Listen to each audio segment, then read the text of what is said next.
Mission is simple: to help high achievers naturally eliminate emotional and physical obstacles so they can optimize their life for higher achievement. Welcome. You have just entered the Genesis Zone. Good day, good day, good day, and welcome to the Genesis Zone show. This is Dr. Brian Brown. Thank you for taking time out of your busy schedule to join us. I know there are a million places you could be today, but you've chosen to be here listening live, and I appreciate that. You're in for a treat today. We are joined on this ongoing Wellness Warrior series today by Susan Gilbert. Now, after being widowed at the young age of 25, her husband passed away only months before her 51-year-old mother passed away. Completely unprepared for a career that would support herself, she moved from a small town in Western Pennsylvania to Southern California with a desire to garner a college education. While awaiting the required 6-month residency in the state of California, before she was eligible to start college or apply for college, she started selling microcomputers, and the rest, as they say, is history. A born futurist, microcomputers was the first of many leading-edge successful business endeavors that led Susan to her current work, helping entrepreneurs hold a bigger vision with their work and instilling within them that they will succeed and reach the coveted brass ring. She's been working online remotely from an office in the upstairs of her barn for over 15 years. When the pandemic hit, this style of work for Susan was totally her norm. She was like a fish in water. Today, Susan supports CEOs, business owners, coaches, and authors to reach their dreams and walk the talk. As a top 100 influencer, along with the likes of Seth Godin and Gary Vaynerchuk, she has been named one of the top women in digital marketing. Welcome, welcome, welcome, Susan. How are you doing today? I'm doing great. It is so fun to be here. Thank you so much for inviting me. Oh, I'm so glad you're here. Really quickly, I understand that you're a traveler. Like you've traveled all over the world. Could you share with the audience one of the most favorite places you've traveled and why that's your favorite place? Oh boy, that's going to be hard. I bet. Yeah, certainly Africa, but Hmm. and I love France. I love Wales. I went to, as an author and an avid reader, Hmm. I have a beautiful library in my home. I've been collecting antique books my whole life. And so I had read that Longfellow, Henry Longfellow. Am I saying that name wrong? It's been a long day. Anyway, No. he used to hike Snowdon Mountain in Wales. And so on one of my trips to England, I went to the northern part of Wales just to Hmm. be able to do that. And I fell madly in love with Wales. Wow. So that might be one of my more special times.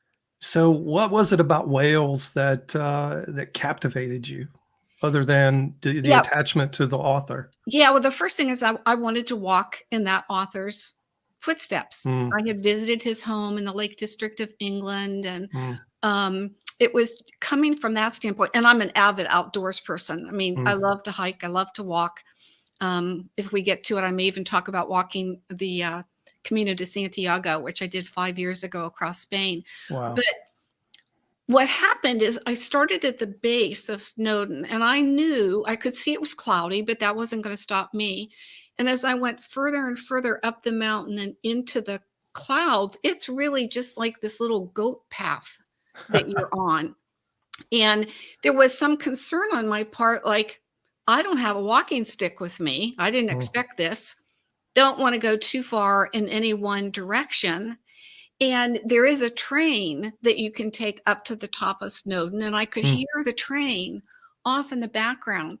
But it was almost like I had to enter into this space of feeling, which will connect to some of the things I know we're going to talk about, of just being in the present moment Hmm. and and feeling the ground underneath my feet and trusting that as I trudged further and further and further along, that I would arrive to that final destination. And when I got to the top of Snowdon, it was clear that you can go down the backside. I came up the front side, but all of a sudden I could look down from the mountainside, and it was magical. Yeah, that's It was awesome. just magical. And there's a lot of metaphors there, I'm sure, in life and leadership of just taking that one step after another into the unknown, because you're walking in the clouds. So I know your visibility had to be limited, Yeah. and you were just trusting your instincts and your senses to carry you in the right Well, you direction. know what? I'm going to fast forward. We have a whole backstory I want to be able to share with your Go listeners. for it. But to fast forward, the message in the land of I can is ask what, not how, not when, just what, and take one step. Mm, that's Trust, awesome. believe, the power's in the knowing. That's amazing. Yeah. The power is in the trusting and the knowing. Yes. You're exactly right. Yeah. Yeah. Well, that's an awesome introduction into what we're going to be talking about today, because in this Overcomers and Servant Leaders segment, Susan is sharing with us her experiences in the area of living in the land of I can. Now, the land of I can is based on a book that she's written, and I'm so excited to be talking to her about that today. Thank you again for joining us. But before we dive in, let's kind of go even further back and tell the audience, so they can get to know you a little bit better. Tell the audience a little bit about your childhood backstory. We certainly have a clue that your adult years have been full of adventure and travel, but talk to us about your childhood backstory. Let us know where you began. Sure. Growing up in small town Western Pennsylvania, my dad worked in the steel mills. Mm, After returning safely from World War II and marrying my mother, mm, they went where the work was. His brother was working in the steel mills, and that's where he went. Growing up, I come from a long lineage. Gilbert is my maiden name, which I went back to after my husband passed away. And the lineage of the Gilberts go way, way back to, I don't know, 1500s. And they can trace it in the Lutheran churches in the mm, Bibles, mhm. because Martin Luther, I think, began his teachings in about the 1600s. Right. And so I grew up in a very, what I consider, lovely religious background. We had this heritage. We went to church as a family. It was just my um, father and mother, and then a sister came along, which will be part of the story. But my dad sang in the choir. My mom worked at Meals on Wheels. I'd go to Sunday school before church on Sundays and then join my family upstairs in the Mm, church. And so it was I remember thinking, because it was a beautiful picture in one of the Sunday school rooms with Jesus looking down. It was the message of Jesus loves all the little children. mm, So I grew up feeling very supported by a higher power and right. supported by a very nurturing, very middle class, working class family, but very, very supported by them. And I was an only child for 6 years. When I would say my prayers at night, I'd always say, please, God, bring me a baby brother or sister, because all the neighborhood families had multiple children. Please, God, bring me a baby brother, a baby sister. And nothing was happening. And I said, Mom, do you think that God doesn't hear my prayers? And her answer always was, He hears you. He might just be saying no. Mm, So eventually, my sister came along, and it was only then my sister and I. And there was that feeling of, I can ask for help. oh, wow. Um, Also, because it was just the two of us and my own self for, like I said, 6 years, I was an only child. I was very nurtured, um, taught me to read early, taught Mm, me to play the piano. Well, actually, I got a toy piano at the age of 4 and a real piano at the age of 5 with piano lessons. And I was always taught to do my homework, to study, to do well in school until I was 15 years old. And I was so excited. I came home from school with these papers and I'm telling my mom, look, I have really exciting news from school. And she's like, oh, Susan, set the table, wait till your dad comes home from work. We'll all sit down. We'll talk about it at the same time. And I couldn't wait for him to come home. So he came home and I'm like, Dad, I've got these papers. I can't wait to talk with you about it. Susan, will talk about it over dinner. Help your mom get the food on the table. Right. It was that kind of thing. So we all sit down. And as he's asking me to pass the mashed potatoes that my mom had fixed, I'm saying, Dad, I can go to college. I can go to college. The guidance counselor called me in to talk with me today, and I can go to college. And here's the papers. And he said, girls don't go to college, Susan. They just get married and have children. Wow. And I was crushed. I mean, I'd always been taught to be a high achiever. Right. And yet, and I'm like, Dad, this won't cost you anything. These are scholarship papers. I didn't have credits to graduate when I was 15 years old. Academic, scientific, it wasn't even academic liberal arts. And I was so upset. And he said, well, if you're that upset, we maybe could send you to secretarial school that you could work as a secretary until you get married. I didn't even know how to type. Wow. That is so all these positive reinforcing rules, if you want to call them rules, that you grew up with that were so positively impactful, all of a sudden, just in one fell swoop, they changed. It was in what an I instance. call my train wreck. Yeah. That was my train wreck because I knew, I mean, my parents loved me, but I did not feel loved or supported at that time, and I felt very angry and very rebellious. I'm sure I rolled my eyes, it was that kind of like, I can't believe this is happening. And what happened after that? Like, I know this is a 15-year-old mind that we're talking about here, but in the years that followed, say until you left home, what happened? I mean, what were you thinking? That's the really, and this is going to be a short story, because when I was 16, I met a wonderful man at the local dance. It was at the place called Tarina. The Tarina was a roller rink facility other than Friday nights where it was a dance. And I met this lovely man who was home on leave from Cherry Point, North Carolina, who was a Marine, 3 years older than me. I invited him to come to church with my family on Sunday. He did. My family loved him, invited him to come to our home for Sunday dinner before he had to drive back to Cherry Point, North Carolina. And I thought, okay. Oh, when he called me when he got back to the barracks. And he said, I just told all the guys here that I met the woman I'm going to marry. Oh, wow. Or the girl. It would have been the girl. I met a girl I'm going to marry. And I thought, okay, there it is. Dad says I'm going to grow up and get married and have kids, and I'm going to go down this road, which we did. He went to Vietnam.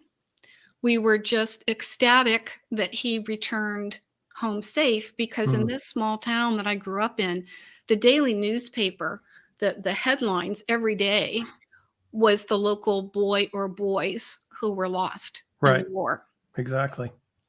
And so the fact that he came home and he was in a not that there's any good place, but we heard about the chemical rainfall and Right.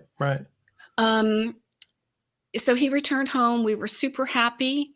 We got engaged, but then he found out. So he went to Vietnam before you guys were married, correct? Yes. Okay. He came home, and our intention was that we would get married at some point. But there was no date set. But he found out that he wasn't going to be stationed at Cherry Point, North Carolina again. Mhm. He was going to be stationed at El Toro in Santa Ana, California. Wow.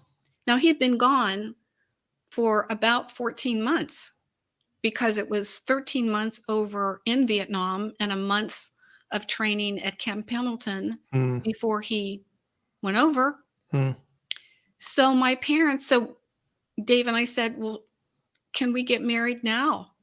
And then I can go with him. And I was 17 and a half. I was 4 months away from graduation of high school. mm, And the school said, absolutely, you had enough credits to graduate when you were 15. mm. And that's what I did. Oh, wow. And the thought of moving all the way across the country from Western Pennsylvania to California didn't scare you at all? Not one iota. And I realized too, in telling the Cliff version of my background, is that my parents did raise me to be very independent. Mm, Now, it may seem like I caved in, but when you hear the rest of the story in a few minutes, you'll see that it was to me my destiny. And the way that all of these experiences, the experience of marrying young, the experience of moving all the way across the country, mm, all of these experiences were just layers mhm, of what was to prepare me mhm. to come. Because after he was discharged from the service, which we were just there for a year, and we went back to Pennsylvania, um, and people thought we were crazy. Crazy. They thought my parents were crazy to let me marry at such a young age. But we only had 8.5 years Mm, together before he was having health issues. And mm. my doctor, who had taken his blood work and said, get down to West Penn Hospital in Pittsburgh. And the doctors came in and said, we have to do a bone marrow. And within a few hours, they said, without treatment, you have 6 weeks to live. Oh, They're saying wow. this to my husband. They didn't even know that the drugs that they had were going to do anything, but if they didn't, I mean, he only had a few weeks to live. And he's what, 27, 28 at the time? Yep, 28. Mhm. So my mother was so upset. This was the son. I mean, my dad was too, but we as women exude a little more emotion sometimes. My dad was a very stoic kind of a man. Yeah. And that we finally got her to the doctor because she was having a lot of digestive issues, which we just figured it was upsettedness, Mhm, emotional mhm. upsettedness, to find out that she had cancer of the colon. Oh, wow. She ends up in the same hospital, West Penn Hospital in Pittsburgh, where my husband is. And we find out when they go in to remove the tumor that it has spread to her liver. Oh, goodness. My husband passed away first, my mother just a few months later, Mm, and I was 25. mm. I don't think if I hadn't been raised the way that I was raised, both with that good foundation of family and good foundation of belief, I think I would have become a victim. Oh, Right. woe is me. How could life have done this to me? Mm, Everybody expected me to crumble. mm. And all I could think about was, yes, this is a terrible loss. And we'll talk about some other losses. This is a terrible loss, and it's a loss of everything that I thought I was moving towards. I'm a wife. Mm, We're about to, mm, start having a family. Oh, mhm. and the other thing was he was going to Pittsburgh University. And the plan was that when he graduated from college, it would be my turn. But we wanted to get his college education in first. Right. And I was working as a secretary, as a, doing clerical functions Mhm. as a support. And he was also working. He was 3 credits away from graduating when he died. Wow. I am flat out right back to the beginning again, Square one. square one. And all I could think about, pardon my swearing, but it's like, hell no, this is Mhm. not the end for me. I have a chance to start all over again. Right. Now, let me ask you a question. You said something really interesting just a second ago that people, I guess you were referring to maybe extended family or people in the community, they expected you to have that woe is me type of reaction. Not that you didn't grieve. We're not minimizing that at all. But I think I find that in so many cases where people will do that, not intending to pull someone else down, but they do. They pull them down with that expectation that we expect you to be pitiful. Yeah. When How did you move past oh, that well, mindset? I believe it's my the higher guidance that I Mm, have, because even though I was raised to be independent, we don't get that knowledge unless we're being sourced right, in some way. I mean, right. I had my husband's family, because I wasn't losing it, so to speak, at his funeral, say I didn't love him, Oh because they were wow, all, wringing their hands and being, emoting and so on. But I mean, I still had my mother to take care of. right, Yes, I've just lost my husband, but this journey is not over yet. wow, So it's just, you never know how strong you are until you are tested. right. And you learn, okay, I made it through that. Let's see if I can make it through this. I made it through my husband's illness and death. Let's see if I can make it through my mother's illness and death. When that happens, now where do I go? What do I do? I don't earn enough money to pay for college in Pennsylvania. Mm, And there was one way. I could have gone on welfare. Welfare would have taken the home that my husband and I were buying at the time, mm, and I could have gone on welfare, and then I could have gone to college on the government. mhm. And my dad and the German farmers and the long lineage that I come from, that just was not Yeah, an option. yeah, yeah. Yeah, I have German roots as well, and I think it's there's a lot to be said for ancestral genealogy and how you respond to situations. Yeah. So yeah, I totally get that. Totally get it. And to go back to what you were originally asking, I kind of went off on a tangent there, is that the people around me were very well meaning. Mm, The friends that I had, the little bit of family that I had left in the area. My husband had been a Pennsylvania State police officer, mm, and they are brothers. They are mm. there for each other. Um, But my because you weren't grieving in the way they felt you should grieve.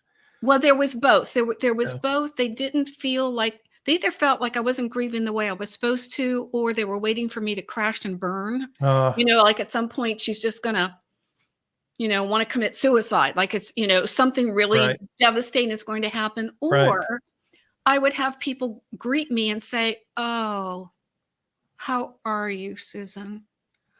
Because they knew I just lost my husband.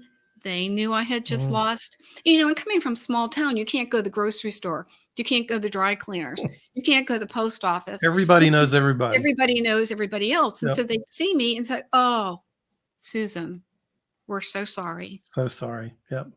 We're so sorry." And they were well-meaning, Yep. and they were expressing their care and Right. concern for me. But I knew I had to get out of Dodge. I knew that there was no way I could get out from under that, and there was no way for me to get the college education that I wanted, Hmm. that I'd wanted since I was 15 and came home with those Yep. scholarship Yep. papers. I couldn't do it where I was. Yep. And I So thought when did the decision come to you? Let's go back to California. it was 2 years. It was 2 years because, not to go down another road, but we can go there if you want, is that the sad thing for my husband when he was diagnosed is that he thought we had insurance coverage Oh that wow. would take care of his medical expenses, would take care of me Hmm. after he passed, if that's what happened. Hmm. Because with the Pennsylvania State Police, they arbitrate for benefits Right. each year prior. And then it's the state and the arbitrators, and they decide what's going to happen. Right. And the beginning of each year in January, we would get these little booklets and they'd say, okay, here's your new benefits. And for the first time in that year, there was non-service related illness and injury benefits. Ah. And there is a law in the state of Pennsylvania that anything agreed upon in arbitration must be enacted into law within 6 months. Mm, And that had been awarded the year prior. So mm, my husband, as the breadwinner, he's like, "Oh, I'm so glad, Susan. We'll have continued, even once I'm on disability, we'll have continued medical insurance, pay right. the bills. If I don't make it, you'll have a annuity, I think is what they would have called Right. it." Right. And all I wanted to do is help him get better, Right. but Right. and as he got worse and worse, and he was cut off from his income as a state police officer, having used his vacation time, sick leave, we found out that law had never been, or that benefit had never been enacted into law, Ah. and we now had no medical insurance. We had no income, Mm, and the biggest thing is that Dave was so worried what was going to happen to me, mm, because we didn't hold a lot of hope mm, that he would make it. mhm. So he and a man by the name of Gary Lightman, who was the FOP, Fraternal Order of Border Police police. Yep. attorney, he got a hold of him and said, "Gary, what can I do to make this go into law before I pass?" And so everybody was writing to the senators and the legislators and trying to Mm, get it passed, and it wasn't happening. And unbeknownst to me, Dave and Gary had had a conversation just a few days before he passed away, saying, "Gary, make sure this gets taken care of." mm, So when he passed, and I don't even remember how long, it wasn't a long period of time, Gary came to me and he said, "Susan, the only way I can make this happen, and it won't be retroactive to you, but it will help other people moving forward, is we will sue the state of Pennsylvania, mm. but we need somebody who will sign. You don't have to, no expenses on your part, Right. but we need a person behind Mm, this." mhm, So I signed. mm. And so I had to stay in Pennsylvania. During And that whole process. during that whole process, we Yep. lost it in Commonwealth Court initially. He took it to the Supreme Court Mm, and he won. And my married name was Grotenthaler, mhm. and that is known as the Grotenthaler Fund Oh, now. wow. And it helps state police officers who have an illness or injury that's Wow. outside, on duty, Outside the call of duty. Yeah. right, active duty. Yeah. And it helps them, it helps the families. And Mm, once that was closed, I left. wow. Yeah. That's you were a change agent through all that, and you didn't even realize at the time to the depth of which that would carry, decades later, because it's obviously still in place. It is. Yeah. And in fact, when I wrote The Land of I Can, and I don't know, it just kind of got me thinking about those times.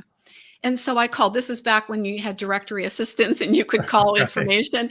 And I asked Harrisburg, Pennsylvania directory assistants, "Do you have a listing for an attorney by the name of Gary Lightman?" Huh. And they said, "Yes, we do." I said, "Okay, what's the phone number?" So I called and got, of course, a receptionist. And I said, "Is this Gary Lightman, who is the Pennsylvania Fraternal Order of Police attorney?" And she said, "Well, this is Gary Lightman, who is the National Fraternal Order of Police attorney." Mm, I said, "Okay, was probably the same person. Is he in?" And she said, "No, he's not. He's out for the afternoon. He'll be back tomorrow. Would you like to leave a message?" I said, "Okay." I said, "He won't know me as my current name, Susan Gilbert, but he might remember Susan Grotenthaler. And here's my phone number. And if he wants to call, I live in Southern California now." mhm. 9 o'clock the next morning, Pacific time, my phone rings. It's Gary Lightman. And he said, Susan, whatever happened to you? Mm. We lost track. Where did you go? He said, I got in late last night and I've been waiting until a decent hour at Pacific time to call you to say, what happened to you? Yeah. Wow. So we had a grand conversation. But the bottom line was that was his rainmaker case. He said, Susan, you and Dave didn't realize that Mm. I was fresh out of law school. Mm. And the magnitude of what we were doing was huge. Right. And he said, Right. what was accomplished for the Pennsylvania State Police Right. ongoing, that it's Right. the Grotenthaler Fund, and I didn't know that. Mm. And he said what it did for him as a career is that launched him. Wow. That's amazing. Yeah. I mean, to look at obstacles that you've had in your life and the impact that just one of those obstacles has had is huge, huge, huge, huge. Thank you so much for sharing that. Um, you've had quite the journey, losing your husband to cancer, losing your mother to cancer a few months later. Um, and there's some other obstacles that we haven't talked about that I know from just doing a little research on you. When did you realize that you were struggling with cancer yourself? I was 38 years old. Mm. I had had this amazing career in microcomputers, which thank you, you used in my introduction. Mm. Because what had happened is when I got to Southern California and was establishing my residency, Mm. I went to it was a nighttime college course type of thing to see what are you going to do, because what I always thought back as a gal growing up in Western Pennsylvania, I thought I would be a teacher. Right. Well, now I'm realizing, okay, I need to be more than a teacher. Right. So it's like an aptitude 3-day weekend type. Right. National University had put it on. And what I was being told was I had good communication skills. I could be an attorney. I had good 3D spatial understanding. I could be an architect. Mm. And I'm thinking, I just need to get 4 years. Don't take me down this road of extended education. And I remember walking to my car at the end of it thinking, I am never going to get this road on get this car on the road and get where I want to go, And so this woman who, hadn't been very interactive, but she came up to me and she tapped me on the shoulder and she said, have you ever thought of sales? And Mm. I'm thinking sleazy used car Yeah. salesman, polyester suits, like, Stereotypical image. like, what did I do or say that she made me think that I could do sales? And it turned out it was the predecessor to the IBM PC. Her Wow. husband had Yeah. opened a microcomputer store. He'd hired all of his sales staff except one because he was holding a spot for a woman. Mm. She said, here's his card, call him. And I got in my car, threw that card in the side pocket and just like, oh my gosh, I don't know what happened. But I kept driving around for 2 weeks with that card. And I look at it and I think, well, what could it hurt? The man's name was Jake Satin Jacobs. I called him and he said, oh yeah, Patty told me all about you. Why have you waited 2 weeks to Why did call? you wait 2 weeks? So ultimately, I started selling those computers. The IBM PC came out. I started selling those computers. I sold so many of the IBM PC computers that the IBM staff wanted to know, who is this woman, because they didn't really care about it. They wanted to sell the mainframes, but who's buying all these PCs? And AT&T recruited me to head up their national data sales organization because Wow. they had the clone. They were coming out. Yeah. Everybody was coming out with a Oh, clone. yeah. Yeah. And I thought, because I had never gotten that college education, okay, I'm just going to brush that chip off my shoulder because I've just been hired at an executive level. Well, back up before that, because this is crazy.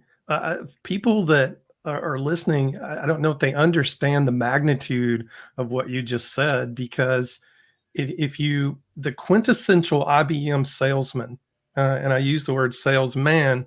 because 99.9% of the sales force was male. Am I correct? Early 80s, Yeah. absolutely. Yep, So, and I was I used mean, to. and we're thinking, we're talking black suits, white shirt, black tie, very conservative. And you're a female walking into this grossly male dominated profession, and you turned it on its ear. Yeah, yeah. Amazing, amazing, amazing. And here's another little tidbit, because again, I kind of, well, I'll try to come back and weave what I was gonna say in a different way, and stay on point for right now, is that when I was selling these microcomputers, I was Mm, going into what was called the MIS departments, management information systems, and it was mhm, all men. mm, Or I was going into the purchasing agent, mm, all men. And I didn't realize that I had a skill set back then that still serves me today with the authors and the entrepreneurs and the people that I work with. Is I'm an introvert mm, and I'm a good listener. And what I would do is just go in, didn't talk bits and bytes, didn't pretend like I had a computer science degree when I had mm, no degree. I just went in to say, "What problem are you trying to solve? mhm. And how can I help?" So smart. I didn't know anything else to do. I Yep. wasn't trained to do anything else. So the irony is that it was a blessing Mm, that I didn't go in with an educated approach. mm, I just went in with, "How can I help you?" mm, mm, mm. And were you still living in California at the time? Yes, yes, Yeah. this is still California. And so what happened then, and the guys that I had been selling computers for said, "Susan, we understand why you want to go to AT&T, but as ex-NCR guys, you're going to hate it. You're going to hate the corporate world. You Mm, always have a job with us. You can always come back." And I thank them for that. I mean, I made us all a lot of money. I made them a lot of money. I made a lot of money for myself. But now it was more the stature. It wasn't about the money. And I hated working at AT&T. mm. Absolutely So hated it. they were right. They were absolutely right. Mm, I mean, what I didn't realize is all the entrepreneurial traits that I had developed on my own to forge forward and solve problems, mhm, I couldn't do at AT&T. So there was 2 choices. I could go back and work for the guys again, mhm, but I felt like that was backwards. And I was to run off stress, or like you were talking about doing a workout mhm, earlier, um, to work off stress, my 3 miles a day turned into 5 miles a day, turned mm, into running half marathons, turned into running mm, marathons. mm, And before I would go into an early morning breakfast meeting at AT&T, I would already have run 10 miles, mm, and they would be serving these greasy donuts. mm, And I wanted a healthy bran muffin. mm.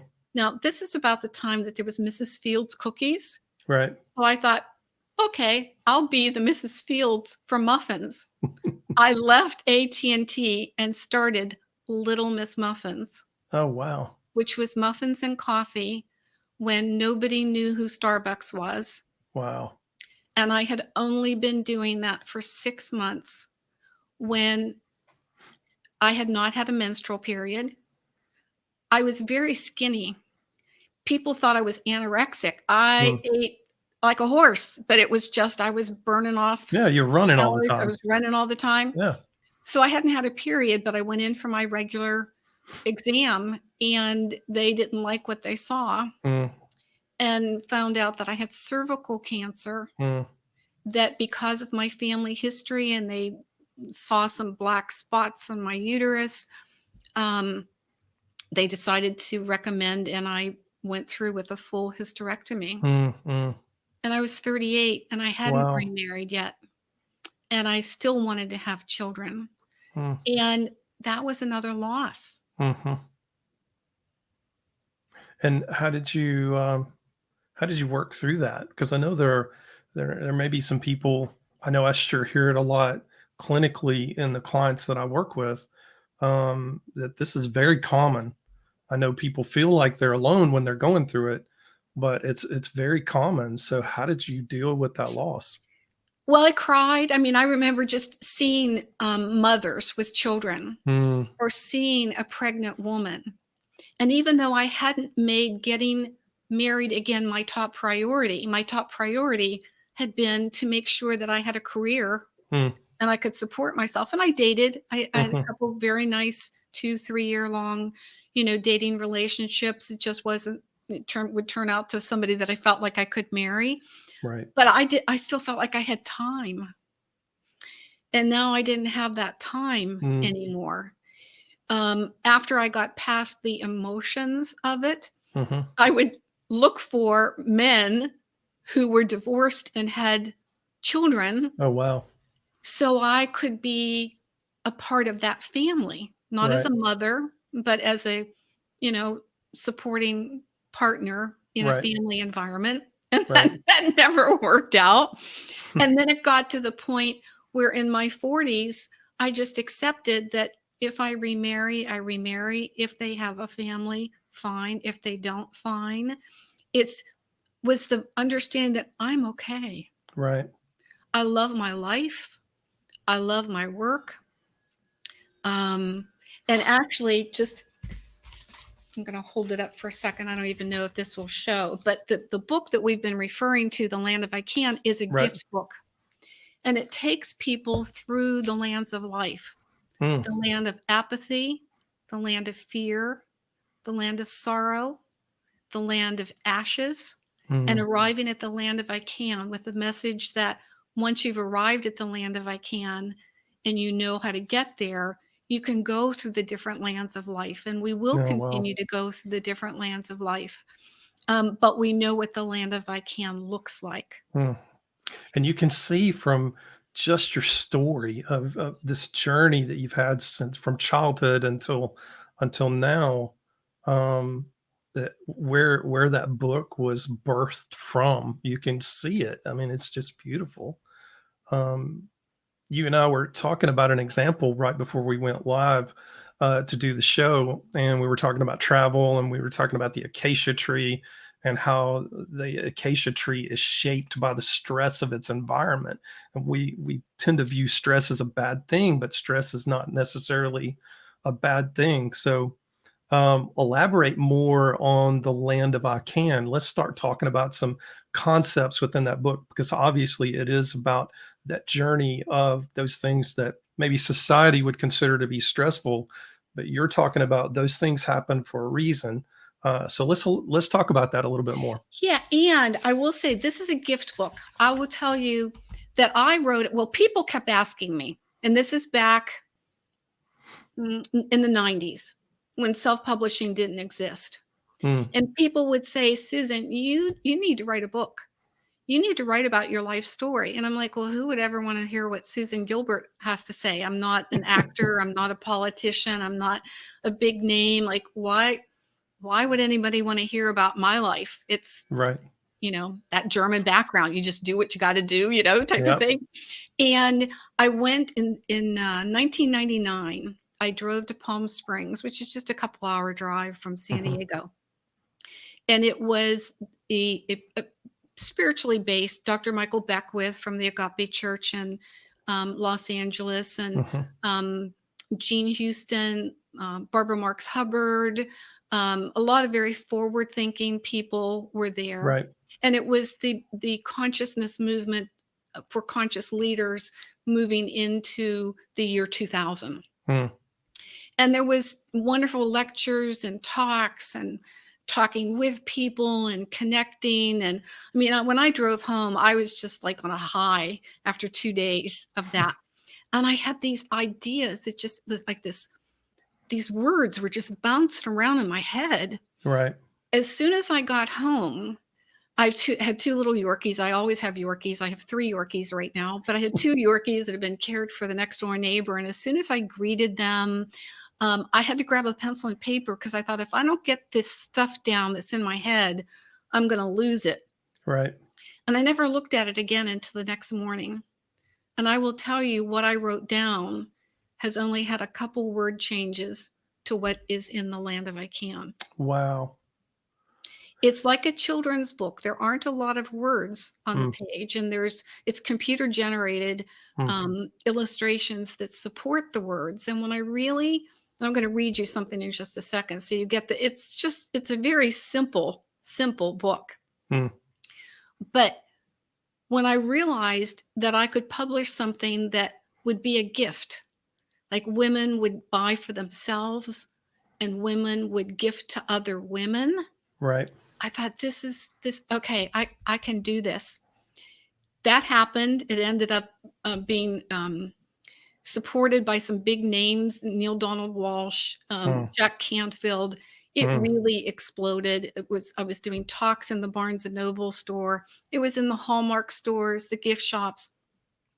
And I received a phone call one day from Borders, which now, of course, the store doesn't exist, but Right. Borders. And they said, "Can you get us 250 copies of your book down here in the next week?" And I said, "Sure. Do you mind telling me who's buying 250 copies of the book?" And they said, "Not at all." They said, "It's the Leadership Academy for the San Diego Unified School District." And I'm Wow. like, why would the Leadership Academy buy this book? Turns out that Elaine Fink was the executive director of the Leadership Academy. And as a woman, another woman had gifted her a copy Wow. of The Land of I Can, and she wanted 250 copies to take back to give to the Mm. principals because there were 250 schools Mm-hmm. for the first in-house conference because they were going to be navigating a lot of change. Mm. And that's really what the land of I can is about, Mm-hmm. is navigating change Wow. through these different lands of life. Those Wow. principals took the books back to the school. And do you know that every year from then till now, I get more orders for the land of I can because they use it Really? for character development in the Wow. elementary schools. And it was a number one bestseller back when it It first was it was came out. number 1 on Amazon Yeah. overall because there wasn't the competition. It wasn't number 1 in a category. Right. Right. It Right. was number 1 overall because Overall, on all of overall, Amazon books. well, not even just Amazon Books, over everything because that Wow. was, Amazon was much smaller Mm-hmm. then, but still an achievement for a It's still a huge achievement. self-published book Yeah. because I created a publishing company and self-published, probably the hardest thing you could probably ever do, 4-color, hardback, embossed dust jacket. I mean, it's crazy, but And I do crazy things. and you go back to that original thought, who would wanna hear Susan Gilbert's story? Isn't that? Yeah. Yeah. So we were talking about loss earlier, and I want to find here. Um, it's moving from the land of fear Mm. and into the land of sorrow. And it says, if you're in the land of sorrow, know that this too is a part of life. Cry your tears, feel your sadness. This will not last. Mm. To feel your sadness now will allow you to feel joy tomorrow, or Mm. next week, or next month, or next year. To hold back will turn sorrow into a weight you cannot carry. Oh, that's beautiful. Losses come in all kinds of packages. Take off the wrapping, and it all looks the same. Trust, then let go. Wow. So, the loss of my ability to have children was another loss, Mm. but I felt the feelings. I was able to find joy. And it sounds so simple. It's Mm. not. You know that in working Right. with people. It's not. And yet, sometimes we overcomplicate. Right. Yeah, we make it way too complicated. And I think in this day of, social media and appearance obsession, we overcomplicate it even more than it should be. Yeah, we were talking Because earlier, yeah, just in case anybody's looking at me and saying, "Doesn't her eyes look a little wonky?" I just am recovering from cataract surgery, can't put on eye makeup. The left eye, which is the most recent one 2 days ago, is a little swollen. And I had asked you, Dr. Brown, "Do you wanna still do this?" And he said, "Well, I honor you as a guest. Would you like to reschedule?" And I said, "No, I'll just be my authentic self yeah, here." yeah. Which happens to be the name of a coaching program that you have, right? Yes, yes, Authentic Authority is my Yep. one-year coaching There you program go. to help There you go. people write their own, well, it's a Yeah. way to build their brand, Yep. write the book, and build their platform. Yeah. I think in this social media, or I'll just say media obsessed, appearance obsessed society that we live in today, I think more people are craving authenticity than ever before. It's needed, Mhm. and yeah, good for you. Good for you. Um, Thank you for sharing that book. Now, understand that this book is one of 4 books in print, right? Yeah, I kinda lose track. The I'm in some collaborative books, Mm, like, Chicken Soup for the Working Woman's Soul. mm, I'm in a collaborative book that just is launching now called Quitless, and it's mm, about having persistence and perseverance. The story that I tell in the Quitless book is about walking the Camino de Santiago, which I referenced earlier. mm. Let's I'd talk about always that. Yeah, I'd always wanted to do it, and I did some variations of it, but, I had fallen and fractured my right shoulder when I moved from San Diego to, Seattle, which is where I am now, and I was 54 at the time. Um, I didn't do the physical therapy that I should have, Mm, and I would continue to have, because there's so many tendons and muscles and connective tissue from the, right shoulder up into your neck and your back, and so I didn't know that I would be able to carry a backpack. mm, And, so I kind of just, like, put it aside and did some other long hiking, endeavors. And then when I turned 65, I was like, "You know what? If I'm ever gonna do it, now's the time." And so I started myself on a plan to walk X number of miles per day mm, and then add an empty backpack. And then I started adding books. I figured out how much weight, they say 10% of your own body weight you can right, carry, which isn't very much. right. And so I knew that, I could only have one change of clothes and Mm, socks and, that kind of thing. mhm, mhm, So that I was walking not 15 miles every day, but I was walking 15 miles a couple times a week mm. and shorter miles. And I didn't do it with a group. I did it by myself, which is Oh, I kind of wow. fly solo. Um, and I did, although on the Camino, you were never by yourself. Right. Every evening when you stop on the pilgrimage along the way, there are people that are in different stages because some people don't do the whole Camino, which is That's 500 right. miles. They do portions of it. Right. But the goal is that everybody's going the same direction. Mm, Everybody has that same goal of going to Santiago. mm, And people have physical issues that crop up that they either didn't prepare properly. mhm. There was one woman who was on an upper bunk and she fell out of the bunk and injured herself and had to Ah, stop the Camino. So different things can happen in the process, but I just kept moving forward, and that's what I talk about in the article, or the yeah, it's an article, a chapter of Quitless.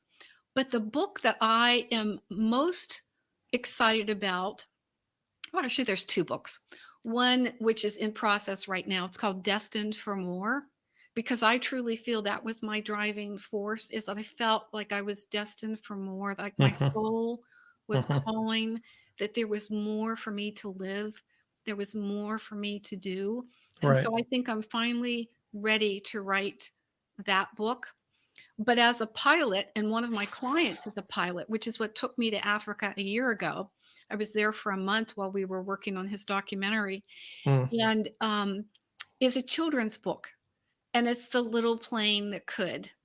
And it truly is the metaphor of the land of I can, where it's a little plane that doesn't have its nose yet, his propeller, but Mm, he's gone through school and he's got an instructor, Buzz, and he's gathered with the elders, the other planes that come and tell stories of where they've been.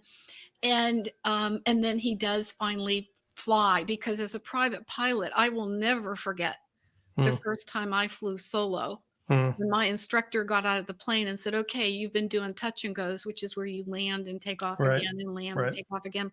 He said, "You've been doing that all morning long. It's time for you to do it yourself." And you kind of go, "Ooh, really?" Like, okay, I don't think my instructor wants me to die today. And I don't think the flying school wants to lose a plane today. So if he thinks I can do it, okay, I guess I'll do it. I But can it's do that it. you have to have people believing in you when you Mm, can't believe it for yourself. mm, So to bring the message of the land of I can to the 3, 4, 5 year old and learn it through flying and the aviation mm, community and getting children interested in flight at an early age. I mm. didn't get my license until I was 45 years old. Wow. So I think I'm most excited about that book, and it besides The Land If I Can. Wow. So you've got some amazing projects that you're currently working on. When do you anticipate the new book to be out? I don't have a time frame because it is going through a complete rewrite. Mm, I work with successful entrepreneurs. Actually, here's the joke.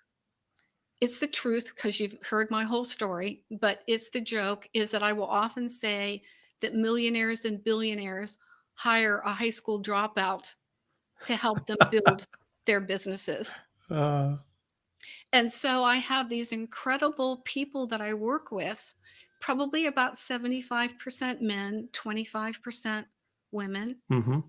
And to be able to find their brand, like the pilot that flew me to Africa because he was doing an around the world navigation, Wow. and he was at his halfway point when he was in Africa, and he wanted to bring me over and make sure that the project was on task. We were in Kenya, Mauritius, Madagascar, um, South Africa, Mm, and Ethiopia mm, with the filming. mm, And to be able to help someone at that level and be involved in a project like that, mhm, I got to tell you, that is so fulfilling. I can It's imagine. more fulfilling than my own books because these are my messengers. I have a website called Messengers on a Mission, in Mm, addition to susangilbert.com. And I love to work with messengers because messengers go out into the world mhm, and they change lives. And then those messengers go out and they change lives. So mm, the original version of Destined for More was about my messengers. mm. And it just recently came to me that no, Destined for More is my story. Wow. And when you say your messengers, you're talking about the people that you've worked with and coached that Yes, are out in the world preaching their message yes, or delivering their message to the world. yes, Yep. yes, yes. Yep. That's awesome. Are any other projects that you're working on right now that the listening audience may find interesting?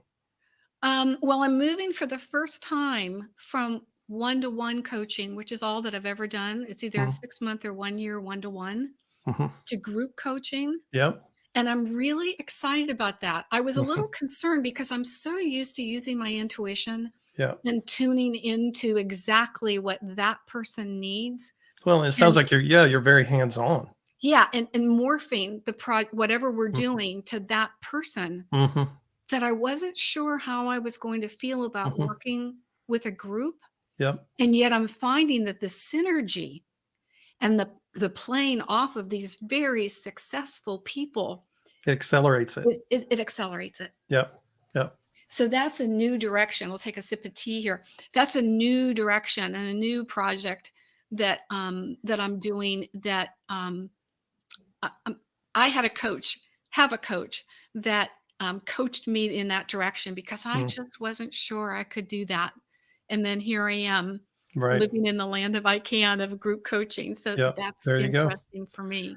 Yeah, I think it's the hardest thing for people that have been doing, like you and I, who've been doing one-on-one for so long, to move into that one to many, that group model.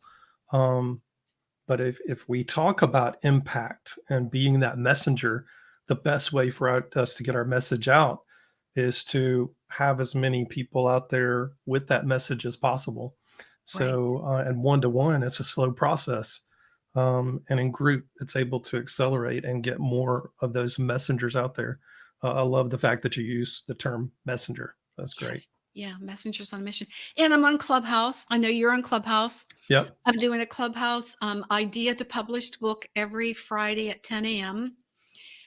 So building that out. I was kind of Clubhouse avoidance for a while. Mm, hmm. It can be such a time suck, It and I've really just had to can. put the boundaries on. Yeah. And I'm hoping, it's a wait and see. Who knows what Clubhouse will look like Yeah. a year from now? Yeah. But anytime that I can get my message out about how I can help people and that they're supported and that Yep. they can do it.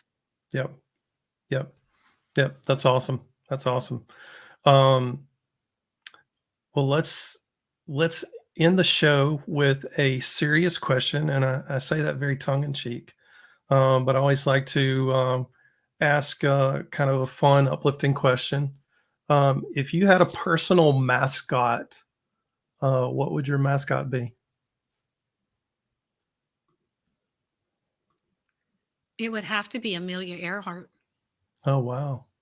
Have to Interesting. be. The place that we were staying in, Kenya, Nairobi, was the place that was it's the heart of aviation.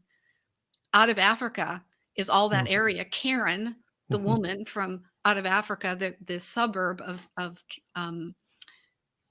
Kenya is, or Nairobi is, named Karen. mm, And, I mean, the pictures of Amelia and the early aviation people, because they were pushing boundaries. right, They were doing things for the first time. They were taking risks and they were achieving so much as a right. result. So the birth of aviation, where I was a year ago, and Amelia Earhart as my mascot, boy, whoo, Yep, I'm there. that's awesome. Um, yeah, you mentioned Africa again. It's just a beautiful country. I encourage people that are listening, if you've never been to Africa, go. Which Um, countries were you in? I've been to Ethiopia. I've been to Tanzania. I've been to Uganda. I've been to Kenya. Okay. Kenya probably was my most favorite. Yeah, yeah. Been to the headwaters of the Nile River.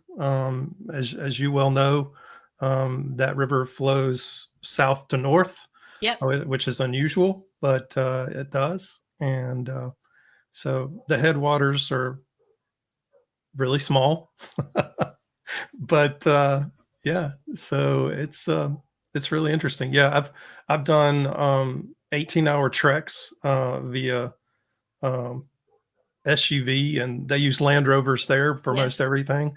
Um, 18-hour treks on dirt roads from one country to another. So Bumpy. yeah, Bumping for I've not backpacked Spain, and I would love to do that trip. it. I have to tell you, it is so empowering to know that I mean, I was not in a motorized vehicle, Hmm. train, bus, anything for 5 weeks. Yeah, it's And 4 to 5 weeks. Yeah, all I did was get up in the morning, put on that backpack, start walking. yeah, You stop along the way for coffee and for yeah. something to eat, reach the whatever destination that you're after on that, or when you're too tired and can't go Mm, any further. And it's just your body, your mindset, some people stop because they just, as we were talking earlier, they focus on the pains. right, right, They focus on the hardship of the right. situation. I was maybe because I prepared well. I had somebody tell me that I was the most prepared of any pilgrim that they had met, but again, that's the way I do things, it's the way I roll. But I got to the point, and there are different stages, that they say that you go through: the physical, the Mm, mental, the spiritual. mm, And truly, there were times where I didn't feel like my feet were touching the ground. I was mm, in such awe mm, of the experience, how powerful we are, how mm. powerful our bodies are Right, to be able to do this, and intertwining the ancient history of right, how many people have walked this path. right, And now I'm walking this path. right. And through multiple climate zones, by the way, Yes. for no one that's ever been. Yeah, Yes. Yeah. yeah. It's an amazing journey. I've had friends that have done that journey, some of them repeatedly, which boggles my mind to know that somebody would sign up to do that more than once. But yeah, it's just awe inspiring to hear their stories, and it's on my bucket list. Definitely on my bucket Do list. it. You Yeah, will not regret it. And once you do it, you will realize why people go back time and time again. There's yeah, actually, after you finish the Camino, I don't know if your friends have told you this, there's an experience, like a re-entry yep, experience, and it's called the Camino Blues. yep, I didn't want to drive a car. yep, I was on overload to go to the grocery store. yep, I had a really hard time yep, re-entering yep, into what we think of as normal yep. society. I just wanted to go back. So, Susan, you mean that people can actually live without cell phones and TVs? Yes, they can. Wow, and they can thrive, you're saying? And thrive. Wow, Yeah, amazing, yeah. You start to awesome. notice the frogs in the ditches and the Yeah, birds in the trees, and colors are more vivid. colors are more vivid, Yeah, and you really begin to be a part of the food world actually tastes different. Yeah, completely. yeah. And you actually get to relate with people because for those that don't know, on the pilgrimage, the local people that live along the path, they take care of pilgrims. They view it in their highest esteem and highest regard to uh, be kind to the pilgrims and help them in any way they can. Yeah, Um, and you meet people. Pilgrims come from all over the world. mhm, Pilgrims come, and maybe they start at the halfway point in Lyon, and mhm, others have started in their mother country of the Netherlands and right, walked, the 1,000 miles plus before they ever get to the start mm, of the Camino de Santiago, right, in France. So it is truly like a bonding of humanity, yeah, at the same time experiencing what true life yeah. looks like. Kind of gives perspective to humanity. Um, we get caught up in the negative aspects of humanity, but you take a trip like that, and it reminds you that we're all in this together, for sure. Mhm. Yeah. Well, what a wonderful story of overcoming great adversity. And the cool thing is that the story is still continuing in a very big way for you. Susan, thank you so much for just sharing your story and sharing your insights and sharing your wisdom with our audience. It was truly a distinct pleasure and honor to have you on the show today. Thank you, thank you, thank you so much. Thank you, Dr. Brown. It's been my honor to be here. Absolutely. Well, as we wrap up, I'd like to make listeners aware of something new that we're doing here on the show. If you'd like to ask a question and have your question answered live on my Friday in the Zone segment, then go to drbriangBrown.com/question. There'll be a button in the middle of the page. Just click that button. You don't even have to type anything. You can just speak through the speaker on your computer or on your phone and leave us a message, and we'll be glad to include those questions in our show on Fridays. Another thing that we've got coming up that's brand spanking new is in the next couple of weeks we're going to be making a big announcement about a brand new boot camp that's going to be starting about optimizing your genes for peak performance, high achievement, and longevity. You're not going to want to miss that. So stay tuned for more details on that. We're currently getting the web page and everything up for registration. But in the meantime, if you're interested in that and you want to know more about that, or you just want to say, hey, I'm raising my hand to say, put me on the list for early notifications, just direct message me on Facebook or Instagram at Dr. Brian G. Brown. So tune in tomorrow at noon Eastern Standard Time for our regular scheduled In the Zone segment, where I'll be recapping today's interview with Susan. I'll be sharing the nuggets from this interview and how they fit into the Genesis Zone advantage. I'll be answering any questions that have come in, and as usual, I'll be exploring relevant, up-to-date, juicy topics in the scientific literature that I think apply to you and peak performance. Most informed, most trusted, and most grateful you spent this time with us today. Until next time, stay in the zone. I'm Dr. Brian Brown.